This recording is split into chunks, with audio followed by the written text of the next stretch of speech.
Secundaria segundo grado. Tecnología. Los instrumentos del diagnóstico comunitario.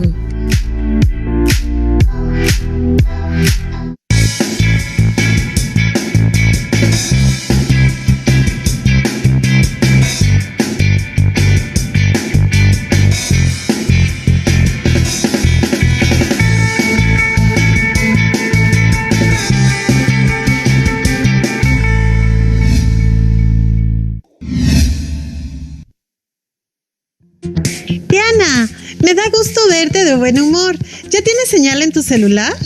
Creo que sí. En realidad, desde que platicamos ayer, ya no me he fijado.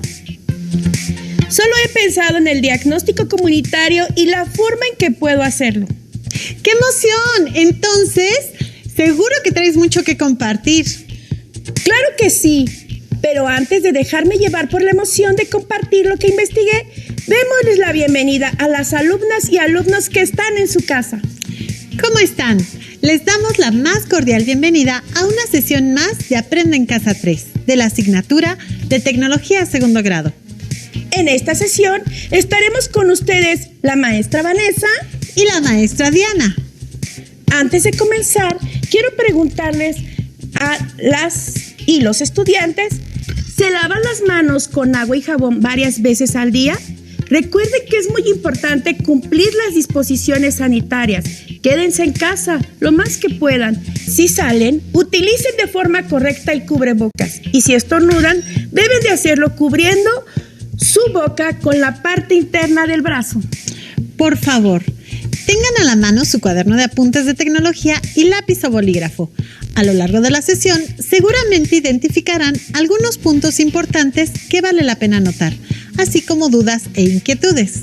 Y sí que vamos a necesitar nuestro cuaderno y lápiz, ya que vamos a realizar esbozos de los instrumentos para recopilar información, los cuales también pueden elaborarse para medios digitales. Oye, eso suena muy interesante. Cuéntame, ¿de dónde salieron esas ideas? Como en la sesión pasada vimos las técnicas para recopilar información, me quedé con mucha curiosidad sobre los instrumentos que dijiste que debía de preparar. Por supuesto. Después de hablar acerca de la encuesta, la observación y la entrevista, observé tu emoción y curiosidad. Así es, me emociona poder entender las necesidades de mi comunidad. Por ejemplo, ¿qué necesidades satisface el teléfono celular? Porque así identificamos los problemas que hay y las posibles alternativas de solución. ¿Qué les parece si para refrescar la memoria vemos el siguiente video? ¿Alguna vez han querido mejorar un aspecto de su escuela o comunidad, pero no han sabido cómo? Para poder contribuir a la mejora de su comunidad, es necesario identificar el problema que quieren solucionar y a partir de eso, realizar una investigación que les permita conocer las causas que lo provocan. Así, gracias a la investigación realizada, podrían desarrollar un plan de acción mediante el cual solucionarían el problema que se plantearon en un principio.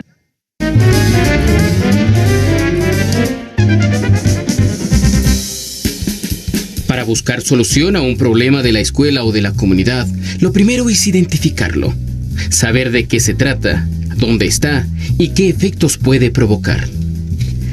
Existen diversas formas para identificar qué problemas requieren de una solución más urgente y cuáles preocupan más a la gente. Se puede realizar un sondeo preguntando a cada persona y enlistar los problemas que mencionen. Después de identificar los problemas, todos los involucrados deberán discutir y negociar acuerdos para elegir el problema que quieren atender en primer lugar y definir las formas de solución. En una situación compartida por los miembros de la comunidad, lo que sigue es ponerse de acuerdo en qué y cómo se llegará a la solución. Cuando está identificado y seleccionado el problema, el siguiente paso es recabar información para ayudarnos a comprender su origen y diseñar su plan de acción. Para poder dar respuesta a un problema que identifiquemos, requerimos seguir algunos pasos que nos ayuden a desarrollar una estrategia de solución. Sigamos viendo el video. ¿Una vez te han pedido entregar un proyecto y no sabes por dónde empezar? Conoce algunos pasos que necesitas considerar para crearlo. Un proyecto reúne ideas, planes, objetivos y acciones que debes desarrollar para tratar un tema en específico. Para hacer uno, sigue estos pasos. 1. Identifica una necesidad o tema sobre el que tratará tu proyecto. Entre más específica sea tu idea, es mejor. Por ejemplo, enseñar a crear una app. 2. Establece el objetivo de tu proyecto. Procura que sea específico, alcanzable, medible y realista. Por ejemplo, realiza un video para explicar cómo se realiza una app. 3. Haz una investigación. Retoma tu objetivo principal para buscar toda la información relacionada con el tema. Usa buscadores de internet, bibliotecas o pregunta a maestros y compañeros. 4. Crea un método para trabajar. Planifica los temas y la realización de los objetivos que te has propuesto. Puedes incluir el nombre de las fuentes investigadas y qué es lo que te interesa de cada una de ellas, cómo las relacionarás y por dónde empezarás. 5.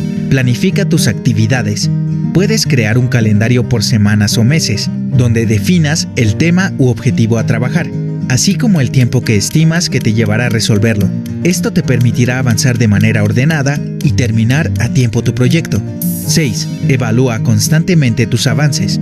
Cada cierto tiempo, da seguimiento al progreso de tu proyecto. De esta manera, te asegurarás de que no falte nada. Toma en cuenta estos pasos para tus proyectos escolares, compártelo con tus compañeros y prepárate para obtener los mejores resultados. Esta información es muy útil porque, como vimos en el video, es importante seguir algunos pasos para poder realizar una investigación. Esto nos ayudará a ordenar nuestras ideas, planear y plantear los objetivos y tener éxito en la búsqueda de soluciones. Cuando llegué a mi casa me puse a investigar y descubrí que para realizar mi investigación puedo emplear varias técnicas y para cada una de ellas se pueden utilizar distintos instrumentos. Bueno, pues como digo siempre, para luego es tarde. ¿Qué fue lo que encontraste? Te invito a que pasemos a las sillas y te explico. Como dijimos en la sesión anterior, la encuesta consiste en realizar una serie de preguntas a cierto número de personas de manera más ágil y el instrumento que utilizamos es el cuestionario. Así es, Diana. En él podemos tener dos tipos de preguntas. Las preguntas cerradas, que son las que se acompañan con opciones de respuestas. Si utilizan estas preguntas con sus vecinos y vecinas, solo podrán elegir una opción. Sin embargo, pueden poner un apartado de observaciones al lado de cada pregunta, cerrada para que añada lo que se requiera, como una aclaración o más información que complemente la respuesta. En cambio, en las preguntas abiertas permiten que sus vecinos y vecinas contesten de manera amplia lo que se les preguntó. Por eso, este tipo de preguntas son muy útiles cuando se quiere obtener datos un poco más detallados. Exactamente. Ahora veo que has investigado muchísimo. Eso que me comentas es muy importante porque entonces para diseñar nuestro cuestionario debemos tener en cuenta el tipo de datos que queremos obtener. Por ejemplo, si quieres saber las situaciones en las que los vecinos y vecinas requieren comunicarse, entonces habrá que pensar en algunas preguntas que brinden datos un poco más cualitativos y opciones de respuesta. Y no solo eso, también debemos considerar que las preguntas siempre sean las mismas para todas las personas a las que encuestemos y deben tener una relación y secuencia lógica. Nada de preguntar primero en qué situaciones necesitan comunicarse y luego a dónde les gusta salir a pasear. ¿Qué les gustaría saber sobre las necesidades de su comunidad? ¿Qué preguntas harían ustedes? ¿Qué tal si las van anotando? ¡Gran idea! Y ya que tengamos diseñado el cuestionario, tenemos que pensar en cómo nos acercaremos a quienes vamos a encuestar.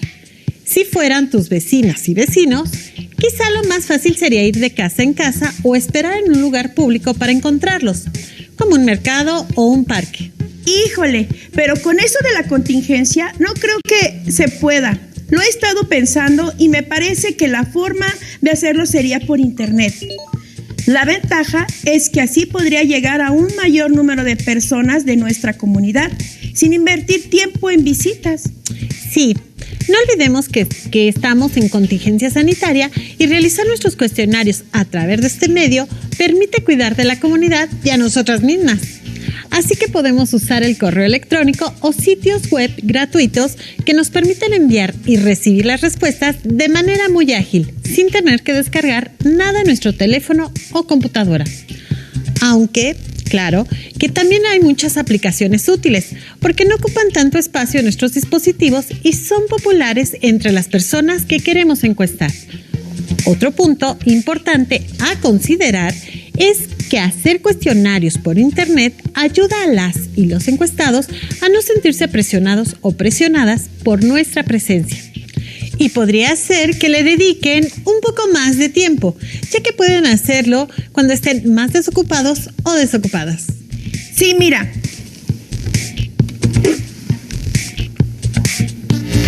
Estuve revisando varios sitios web como los que comentas y encuentro muchas buenas opciones. Lo único que me preocupa es que, como te conté, la señal del celular no es buena en mi comunidad. Justo de ahí empezó todo esto y la de internet está con la misma situación. Así que he estado pensando que sería más viable hacerlo por teléfono fijo. ¿Teléfono fijo? Sí. Pero... Ya sé, implica un poco más de tiempo para hablar con cada persona, pero podría funcionar muy bien. Eso sí, podemos intentar. Si quieres te ayudo. Muchas gracias. Sigamos adelante y descubramos cuál sería el medio óptimo para hacerlo. Trato hecho. Oye, Diana, dime. Pero si llegaras a hablar con las personas por teléfono, en este caso con tus vecinas y vecinos, ¿no te convendría más hacer entrevistas? Es que aunque la encuesta y la entrevista son similares, cada una nos puede dar información diferente. Sin embargo, podría hacer encuesta a la mayoría de mis vecinos y luego realizar algunas entrevistas para profundizar sobre diferentes aspectos de las necesidades que se vayan identificando. Efectivamente. Y para hacerlo, tendrías que hacer el instrumento de la entrevista, es decir, el guión de la entrevista. Primero, tenemos que tener claro lo que queremos saber y con base en ello, enlistar los temas que queremos abordar y las preguntas relacionadas con ellos. Después, podemos comenzar a ordenar las preguntas y elaborar nuestro guión. Pero... ¿qué tal si antes de platicar sobre cómo hacerlo, vemos un video acerca de las entrevistas?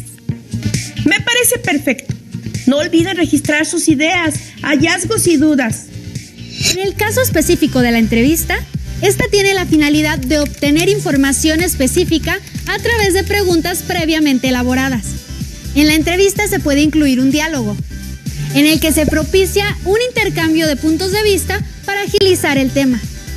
Una entrevista exitosa implica la preparación de un libreto, el cual es una herramienta valiosa para obtener la información que se requiere. Para realizar una entrevista es importante seguir los siguientes pasos. Determinar a quién o a quiénes entrevistar. Escribir un guión de preguntas principales y de preguntas complementarias. Contactar al entrevistado e invitarlo a participar, exponiendo de manera general el objetivo de la entrevista. Grabar la entrevista. Recurrir siempre a apoyos tecnológicos, como grabadoras, teléfonos o algún dispositivo móvil, ya que con ellos podemos documentar la información obtenida como evidencia tangible de lo dicho por el entrevistado. Realizar la entrevista. Para finalizar, es importante exponer una conclusión. Muy interesante. Qué bueno que hemos podido recordar lo valioso que es este instrumento para recabar información y lo importante que es estructurarla adecuadamente. Qué buena idea llevar algún dispositivo para almacenar la información que nos den, sin necesidad de apuntarla al instante. Ahora sí, es momento de considerar la estructura del guión de entrevista, para comenzar a hacerlo. En la parte superior de la hoja debe llevar los datos de identificación, es decir, fecha en que se realiza la entrevista. hora en que se lleva a cabo la entrevista, tiempo de duración de la entrevista, lugar donde se realizó la entrevista. Además, tanto el objetivo de la entrevista como los datos personales de los entrevistados o entrevistadas son parte muy importante. Nombre real o ficticio del entrevistado o entrevistada, edad, procedencia, ciudad o ubicación dentro de la comunidad, ocupación, estado civil. Una vez que tengamos esto, ya pueden colocarse las preguntas. Esta es la parte principal del guión de la entrevista. Siempre que ya estén listas las preguntas en el guión, se debe verificar que su redacción permita comprenderlas bien para evitar confusión en la o al entrevistado, que su secuencia sea lógica y clara. Además, deben ser abiertas para que cada persona pueda hablar sobre el tema. No deben inducir a una respuesta y menos aún tener opciones como ocurría en el cuestionario de la encuesta. Así que nada de, ¿verdad que utiliza mucho el celular para comunicarse? Totalmente de acuerdo, porque ahí casi ya estamos respondiendo. Ese es justo mi punto, pero si verificas que esto no suceda, ya estaría lista para entrevistar a tus vecinos y vecinas, Vanessa. Normalmente lo harías cara a cara, en sus casas o en algún lugar público que acordaras previamente con ellas y ellos. Pero por ahora podrías hacerlo por videollamada o chat de alguna red social, si es que logras tener una buena señal, o por teléfono fijo. ¿Y ustedes, cómo harían las entrevistas a distancia? ¿Ya pensaron en algunas preguntas que podrían hacer? Como se mencionó en la sesión anterior, Vanessa, la entrevista y la encuesta pueden completarse muy bien con la observación. Para llevarla a cabo, requerimos hacer un instrumento que sea la guía de observación, al igual que el cuestionario y el guión de entrevista. Primero debemos tener claro qué queremos estudiar. Por ejemplo, en mi caso podría observar las situaciones de las que mis vecinas y vecinos requieran comunicarse a distancia y para ello usan sus celulares. Escuchan lo que les dicen a otras personas sobre sus preocupaciones cuando no tienen señal y lo que hacen para cubrir su necesidad cuando esto ocurre. Así es, y la guía de observación nos ayudará a orientar lo que debemos mirar con detenimiento y registrarlo. Para que nos pueda ser de mayor utilidad, la parte superior de la hoja debe de tener los datos de identificación que colocamos en el guión de entrevista y agregar la duración de la observación. Después, podemos colocar una tabla de 2 columnas. En una escribimos los puntos que vamos a observar y en la otra dejamos espacios para ir haciendo anotaciones. También es posible anotar información que en un principio no se consideró, pero que al momento de realizar la observación resulta relevante o significativa. Los registros van a depender de lo que previamente se ha decidido. Es decir, aunque se trata de observación, no se anota todo lo que se ve. Al contrario, se observa lo que se está buscando o, en su caso, se registra que no se encontró aquello que se buscaba. Veamos un par de ejemplos. La primera imagen pone en forma de lista una serie de indicadores y se establece un valor para cada indicador, de manera que el indicador evalúa las funciones docentes. Es sometido a una observación que lo califica como adecuado, poco adecuado y no adecuado. En la siguiente guía de observación se incluyen datos que identifican el objeto y el sujeto y lo que se va a observar, aunque da apertura a una descripción abierta de los indicadores a tomar en cuenta. Pasemos ahora a la organización del trabajo en equipo.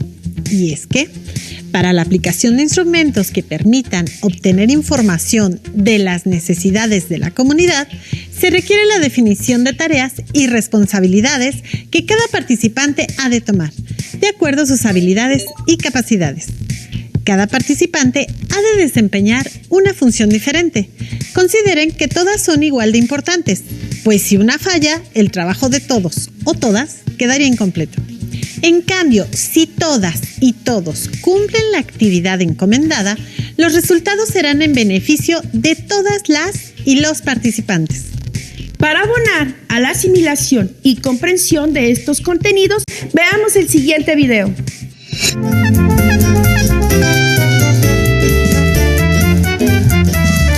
Cuando sabemos más sobre un problema de la escuela o de la comunidad, es posible que se nos ocurra más de una solución, pero ¿cómo elegir la mejor? ¿Cómo nos organizamos para participar en la solución del problema que deseamos resolver? ¿A quién podemos solicitarle apoyo?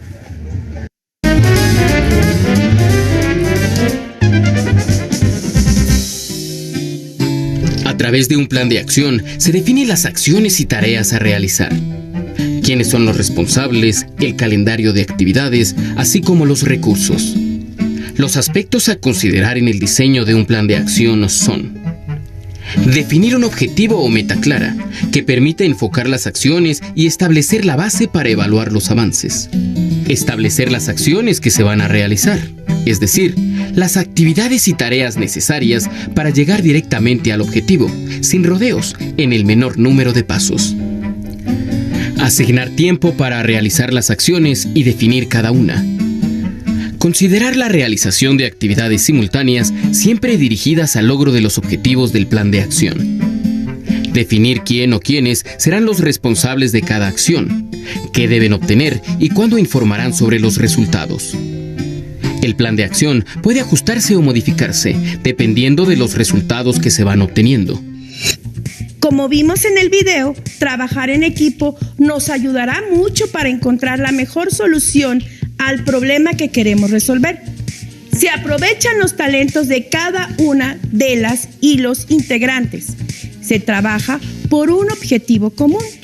El esfuerzo coordinado logrará un rendimiento mejor del trabajo que se realice, además de la satisfacción de trabajar al lado de otras personas. Bueno, y después de revisar los instrumentos que podemos usar para recopilar la información como parte del diagnóstico de necesidades de nuestra comunidad, quizá te estés preguntando: Diana, ¿qué sigue? Definitivamente. Y he de decirte que ya tengo varias pistas, pero ¿qué te parece si recopilo un poco de información para el diagnóstico comunitario que quiero hacer y conversamos sobre lo que sigue la próxima semana? Me parece perfecto, porque además hemos llegado al final de la sesión. ¿Cómo vuela el tiempo cuando la pasamos tan bien aprendiendo? Cierto, esperamos que lo que vimos hoy haya sido muy interesante para ustedes. Los invitamos a considerar la realización de su diagnóstico comunitario, a que elijan las técnicas e instrumentos más adecuados y los diseñen para después poder aplicarlos con sus vecinos y vecinas. Aunque ya saben, todo a distancia por ahora. Compartan sus avances y lo que aprendieron hoy con su familia y su maestra o maestro de tecnología. Seguramente podrán ayudarles y orientarles muchísimo. Ha sido un gusto estar con ustedes el día de hoy. No se pierdan la próxima sesión.